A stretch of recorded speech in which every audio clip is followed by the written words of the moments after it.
That wasn't supposed to happen. Hey guys, it's Justine here from I Should Read That, and today I'm going to do my February book haul. And I'm laughing because I haven't even counted the number of books that I brought in. However, I was in Edinburgh for my honeymoon, and if you don't know, Edinburgh is the land of 1,000 bookshops, so I bought a lot of stuff. And not all of it is full price, so that's the thing that's kind of saving me. Some of it is from this amazing, amazing used and antique bookstore that I'll talk about in a little bit. It's getting its own section in this video. But there's a lot of stuff here, so I'm going to try to not ramble too much like I often do, and just kind of just get through this. After sorting through all of these books, I think what I'm going to do is start with books that I was sent by publishers this month. So I got a very nice stack of books from publishers, so thank you so much to all the publishers who sent these. I am just constantly baffled by the fact that publishers do send me books, so this is kind of awesome. The very first book that I have is one that I've actually already read and reviewed, so I will link that review down below as well as my February wrap-up because I did read it last month. This is The Raven Tower by Leckie. This is published by Orbit Books in the UK. There's no reason that I should have liked this book as much as I did. It's like everything that I don't like in fantasy. It's told in the second person, which I had never experienced before, but I've heard a lot of iffy things about. It's super philosophical, it's a little bit meandering, the plot is quite simple, like there's a lot that's kind of going against it, but I ended up loving this book. So you can go ahead and check out my full thoughts in other videos. Next book is from Hotkey Books. This is Stepsister, and this is by Jennifer Donnelly. She is a sort of published author. I know her name, but I don't think I've ever read any of her books, but this is a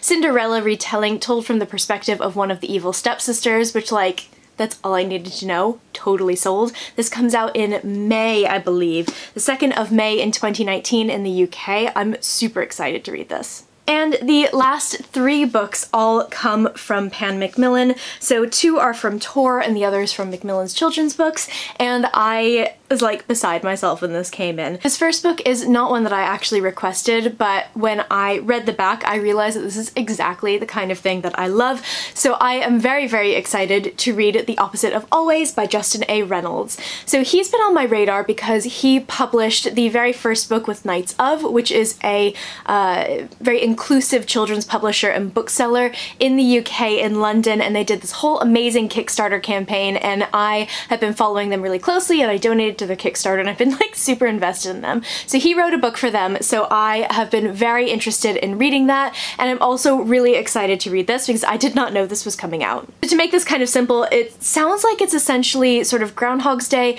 meets a contemporary YA romance. So these 2 people meet and one of them dies and the other has to repeat the day over and over and over again, and I'm like totally sold. I'm really excited for this. It looks like it comes out on the 4th of April, so this will be out next month, and I'm really looking forward to it. So the next book is one that I actually gave a good shot. I gave it about 100 pages and I decided to DNF it. From what I've heard, it's very much one of those Marmite books. It either works for you and you love it, or it just does not, and unfortunately I am the latter. This is The Ruin of Kings by Jen Lyons.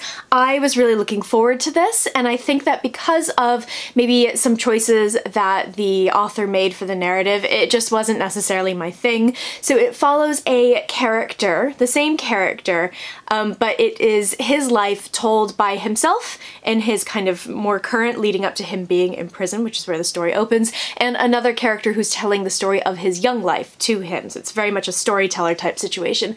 And I had a lot of trouble kind of getting into the story, and part of that was because there is so much world building, and I feel like I often talk about world building, and I talk about when authors do world building really well, they weave it into the narrative, you don't notice, it's not an info dump. It was unfortunately for me the opposite for this book. I feel like I would kind of like, we'd get going for a couple of pages and I'd be like, yes, I'm into this, and then all of a sudden we'd come to a complete halt and suddenly we'd be talking about something else, and it was really jarring. I tried to read this in a digital format, I tried to read this in a physical format, and it just did not work for me. I don't know, this book just didn't really hit the mark for me, which is really unfortunate because I thought that it was a book that had a lot of promise and I really wanted to get into it, but I mean, this copy is very small type. It's like 500 pages, and it's just like, okay, so look at how small this type is. It just wasn't, it's not the thing for me, unfortunately. So I'm very appreciative to have gotten a physical copy, but oh well. And the last book is one that I'm very excited to read, even though it is the third in a series. This is Blood Witch by Susan Dennard. And I have been wanting to read the Witchlands series for a long time because I've heard really, really great things about it. People love the characters and love the world and love the magic and everything like that. So I ended up requesting this because I had Truth Witch on my shelf and I have a copy of Wind Witch on my Kindle because I'm a mess. And I actually ended up reading Truth Witch as my first book of March and I loved it. I loved it. So I've ordered the rest of the books in hardcover to match this one. I'm really excited to get to this eventually. It's not going to happen for a while, but like, yes. I'm moving on to pre-orders. So I pre-ordered 3 books for the month of February because a lot of good stuff came out this month, and I am beyond excited to read all of these. I'm currently working on one. You'll figure out why when I get there. But there are 3 amazing books that I desperately want to read that are coming up just now, and like, February was a great month for releases. I'm so happy. The very first one that I have is On the Come Up by Angie Thomas. So of course Angie Thomas wrote The Hate U Give, which is a phenomenal young adult contemporary book about a girl who witnesses her best friend, who is a young unarmed black man, be shot and killed by a white police officer, and all of the trouble that comes after that. She has to decide if she's going to speak out and identify herself as the witness. She's also trying to sort of live her life in a sort of white upper class school that she gets sent to, but she lives in a sort of black neighborhood that is not very wealthy, and it's a wonderful book. So I was super excited to read On the Come Up, which is not a sequel, it's a standalone, but it's set in the same kind of area, the same universe, everything as The Hate U Give. This book follows a girl named Bree, and she wants to become the greatest rapper of all time. However, she has a lot of obstacles in her way. Her family is very poor, and she feels like she needs to become, it's not a choice, she needs to become the greatest rapper of all time. And I believe she finds success. That's all I know about this. That's all I need to know about this, because Angie Thomas is quite frankly one of my auto-buy authors. I will read anything that she writes, and I'm really looking forward to this. It's also the Waterstones edition, so it's got the purple pages, and like, this one's gonna be really good. I just know that I'm gonna love it. Next book that I know I'm going to love is the sequel to one of my favorite books of last year, and I ramble at length about how much I love the first book in my Best Books of 2018 video, which I can link below. This is Kingdom of Copper. I don't know what this book is about. I don't care what this book is about. I know that it's a sequel to City of Brass, which is amazing and has a horrible cliffhanger ending. Horrible isn't great, as in like it caused me pain. And I am just so excited to read Kingdom of Copper. Like, these books are not only beautiful on the outside, they are just beautifully written, beautifully plotted, just gorgeous world building, really intricate politics, and just like, I'm so happy. This is gonna be my next book, I think, my next big chunky book, because this is like 500 some odd pages, 600 some odd pages. This is quite a long one. I am going to take a break between my current read, which is coming up next, and this one, just so that I can get some other books read, but I'm very excited to read this. I'm hoping to read it in March or April. And the last pre-order that I have is one that I am so happy about. It's finally here. I've been waiting for this fucking book for like 18 months, and I tried so hard to get an early copy of it because I desperately wanted to read it. It's like my everything perfectly me rolled into one book, and I'm so happy to have Priory of the Orange Tree by Samantha Shannon in my hands. I read The Bone Season last month so that I can kind of get a taste for her writing, and her writing is amazing, and I'm super excited for this. Like, you probably already know all about Priory. It's all over BookTube, and it's all over sort of bookish Twitter and everything. It's large, so I'm just not gonna hold it up anymore. I'm gonna hug it instead. But it is essentially a sort of epic fantasy, sort of almost like in the old style of epic fantasy, not like you get today. It's like the chunky 90s fantasy with dragons and alternate history and like an alternate England, and it's so kick-ass so far. I'm on page 38. But I'm really loving it, and it's exactly what I want from publishing right now, and I'm really hoping that because this book is doing so well that we will get more books like this.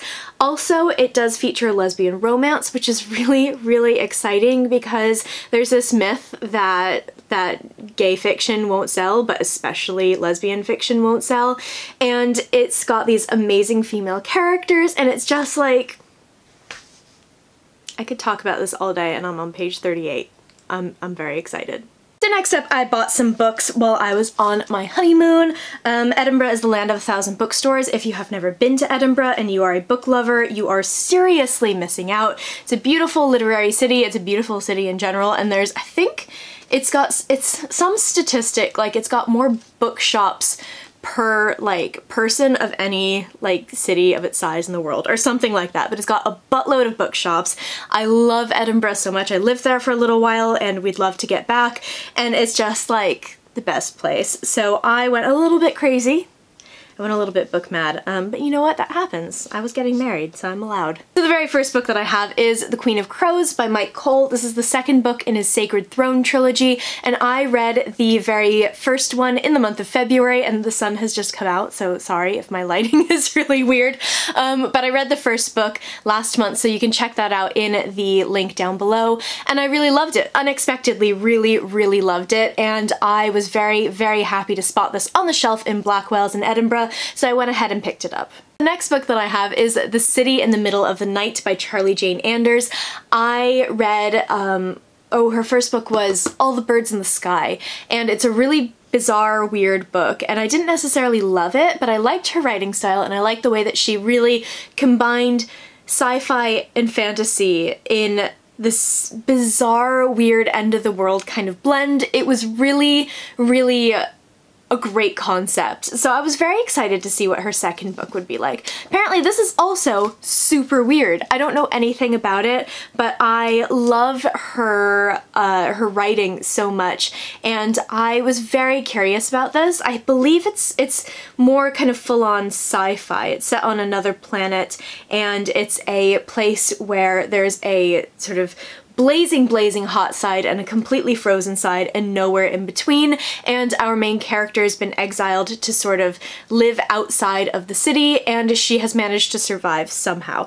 That's really all I know about this. It's kind of all I need to know. It just looks so good, and you know with Charlie Jane Anders you're gonna get something very original, and I love that. The next book that I have is one that I'm not gonna lie, I bought because of the very pretty cover, but it looks really intriguing because it is a historical fiction novel, but it sounds like it might have some weird fantasy elements too, which like I love very much. This is Black Snow Falling, and this is by L.J. McWhirter. I don't know anything about this. I haven't heard a single person talk about this. I haven't seen it in any like booktube videos or in any book Twitter like posts, nothing like that. So this is going to be a very interesting one because I feel like it's so rare that you get to go into a book blind. The next book that I picked up was one that is actually a nonfiction book, and it's a biography of a particularly interesting person, and when I go and I travel I like to pick up a nonfiction book about the history of that place. So this is the one that I got while I was in Edinburgh. This is The Last Highlander, Scotland's Most Notorious Clan Chief, Rebel and Double Agent by Sarah Fraser. So this guy, Lord Lovett, it says on the back here, it was a spy, clan chief, traitor, polyglot, deserter, and philosopher. He sounds like an interesting enough guy to me. This, I think, came very highly recommended when I was kind of looking up some good books about Edinburgh, so I'm very interested in reading this. I don't read enough nonfiction history, despite the fact that I really love it, I really enjoy it. I just don't get the chance to do it, so this doesn't look very long. I think that this is going to be a really interesting one. So this next book is one that I picked up because I have been very interested in a lot of people who've been reading it and saying that they really loved it, but also the fact that I'm pretty sure that I have seen this book with a different cover digitally, so maybe it was originally self-published, but regardless, this is Grave Mercy, and this is by Robin Lefevers. I'm pretty sure I'm saying that correctly. So this follows a girl, and she escapes a arranged marriage in a convent. I believe it's in France, and she learns, I think, to be an assassin, which sounds awesome. And I feel like a theme for me the past few months has been historical fiction with fantasy elements, and that sounds like that's exactly what this is. I'm very excited for this. Next up is a book that I have already read, but I read it a long time ago, and when I read it, it didn't have a sequel. It was just kind of its own thing, and I realized that The Queen of the Tierling by Erica Johansson is a completed series now, and I read this I read this during my master's program, so maybe it was 2016. I don't remember much about it, but I really, really enjoyed it. I really liked it, and it took me by surprise because what I got here was not what I was expecting to get. It's a kind of hidden princess story, so like, I think she's 19, and she has been hidden away because she's the heir to the throne, and so she has to come back and kind of claim her throne, which is fine. She goes ahead and she does that, but you know, nonsense starts to happen. I think there's a threat of invasion from another country with a kind of quite scary queen as well, and I don't remember much, but I really liked it. And I know that this is another kind of Marmite book that people either love or they really do not love, and I am very excited to read this, and I'm very excited to finish up, I think it's a trilogy, because I feel like this book has kind of fallen out of fashion in a way. Not a lot of people talk about it anymore. I know a lot of people found it troublesome or they just didn't like it or whatever, but I remember really enjoying it. I'm hoping that I'm going to get to read it soon and see what I think on a reread and then possibly continue on with the series. So the last book on this list is the second book by this author on this list. I am really excited to read this. This is Provenance by Leckie. So she wrote The Raven Tower, which is I think the first book that I talked about. And this is a standalone sci-fi book. I had thought that it was a kind of spin-off of her Ancillary Justice books, and so I never bought it and read it. But it turns out it's a standalone. And there's something about her sci-fi that's super mind-bending and weird and odd and like so good that I just kind of snatched it up. I don't need to look at the back of this. I didn't look at the back of this. This is probably why I thought that it was a spin-off of her Ancillary Justice books, but I love her writing and I trust her writing, and I'm very much looking forward to this one. I think that it's going to be great. So the last stack of books that I have come from Armchair Books, which is a amazing used and antique bookstore in Edinburgh. And if you've never been to Armchair Books, you really should, especially if you're a fantasy fan, because the books they have are just incredible, and they're all used. And some of them, apparently my sister was thinking about buying me a copy of The Hobbit from there, and it was like £184. So it runs from like £1.80 all the way to hundreds. You can get a huge range of books if you're interested in collecting books and collecting certain editions. It's like the best place for you. So most of these books actually do not get added to my TBR. They are going to my Harry Potter or my Lord of the Rings collection. There are only 2 on here that I have not yet read. So to get the initial ones out of the way, I picked up these editions of The Two Towers and Return of the King that I had never seen before. Very cool. They didn't have Fellowship, but whatever, I can find that at some point. But these are really cool. I love collecting editions of Lord of the Rings, and it's the perfect place to go because you always find something.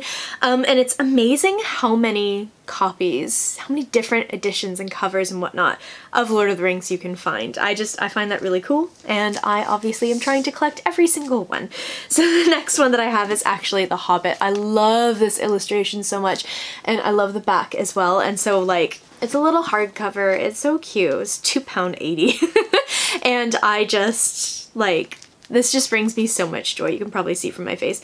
But what made me laugh really hard is somewhere in this, like I opened it up to Riddles in the Dark when I was looking through, oh yeah, here we go. And like some little kid just wrote Gollum all over the pages, which I find really funny.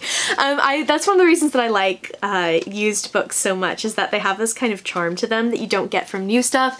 And when you're collecting, you know, certain editions of books, like that's the best thing, is knowing that it was pre-loved and that someone else has read this and enjoyed it. That's enough being cheesy about used books. The next one that I have is the 7th Harry Potter book, Harry Potter and the Deathly Hallows. I also bought Harry Potter and the Order of the Phoenix, not realizing that I already have Harry Potter and the Order of the Phoenix. I need to get the 4th, I need to get Goblet of Fire, I think is the one that I'm missing. So I am American, as you probably know, hello. So the books that I grew up with are the American hardcover editions, which I also have. And I love the British editions. When I was a kid, we could not get these very easily. My friend would order these and would have to wait like genuinely 6 weeks to get them, and would yell at us to not spoil Harry Potter for her because the books were still coming out at that time. And so I decided when I moved here that I wanted to collect all of the British hardbacks, and I am now only missing one. So next time I go to Armchair Books, you know what I'm getting. So the last two books that I have to show you are ones that I also got at Armchair Books, and they are ones that I am really interested in and I am really looking forward to. So the first one, this cover makes me laugh so much. I might post a photo of it on Instagram or something like that. But this is Fever Dream by George R.R. Martin. This is his like Southern vampire novel, and this cover made me laugh so much that I need to pick it up. I've heard that this is actually really, really great, and I want to read some of his non-Lord of the Rings, or oh my god, not Lord of the Rings, some of his non-Game of Thrones stuff. It's early, give me a break. I tried to read the Armageddon Rag, I think it's called, and that just didn't really speak to me, but I think that this looks amazing. This looks ridiculous. I think it's set in Mississippi on a steamboat, but they're like vampires on the steamboat. Super excited. 80s vampire fantasy, like, yes. And the very last one that I have is a collection of short stories. The title may sound familiar to film buffs, possibly, I don't know. This is Philip K. Dick's We Can Remember It For You Wholesale. So this is a collection of his short stories, including this short story, which is the book that Total Recall is based on, which is the Arnold Schwarzenegger movie, which we watched fairly recently and like I loved so much. So I wanted to grab this because I wanted to read that particular story. And I don't usually like short stories, but I really love his short stories. I started reading Philip K. Dick with Electric Dreams, which was turned into a TV show, and I loved it so much. I think he's super, super talented, particularly with the short story format, and I've read a ton of his stuff since. I'm really, really looking forward to this. I just think that he is so good. He's so, so, so good, and I didn't discover him until 2017, which is slightly ridiculous. That is it for this video. I would love to hear in the comments below if you read any of these books, if you've bought any of these books, or if you've just picked up anything great in the month of February. I post bookish content to this channel fairly frequently, so go ahead and hit subscribe, check back soon, and I will see you next time.